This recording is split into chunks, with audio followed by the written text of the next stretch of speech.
एक समय की बात है। घने जंगलों और ऊंचे पहाड़ों के बीच एक पवित्र नदी बहती थी। सुबह का समय था। सूरज की सुनहरी किरणें नदी के पानी पर चमक रही थीं और चारों ओर पक्षियों की मधुर आवाज गूंज रही थी। उसी शांत नदी के किनारे हनुमान अपने हाथ में गदा लिए धीरे धीरे चल रहे थे। उनके चेहरे पर शांति, भक्ति और दिव्य तेज दिखाई दे रहा था।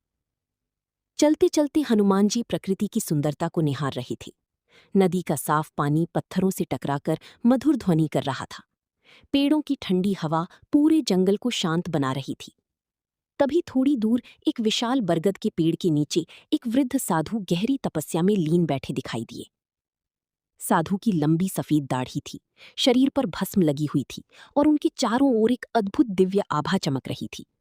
पास में एक छोटा दीपक जल रहा था और वातावरण में मंत्रों की पवित्र ध्वनि महसूस हो रही थी। हनुमान जी ने जैसे ही उस साधु को देखा, वे तुरंत रुक गए। हनुमान जी ने श्रद्धा से अपने हाथ जोड़ लिए। उनके मन में उस साधु की तपस्या के प्रति सम्मान जाग उठा। तभी अचानक साधु के शरीर से सुनहरी दिव्य ऊर्जा निकलने लगी। हवा तेज चलने लगी, पेड़ों की पत्ती उड़ने लगी और नदी का पानी चमकने लगा। पूरा जंगल दिव्य प्रकाश से भर गया। हनुमान जी शांत भाव से उस अद्भुत दृश्य को देखती रही। उनके चेहरे पर हल्की मुस्कान थी।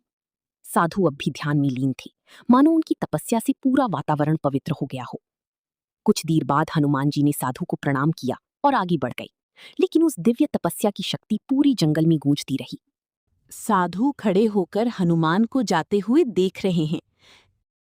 रम रम रम रम रम रम रम रम रम जय जय राम रम रम रम रम रम रम रम रम रम जय जय राम। आपने ये वीडियो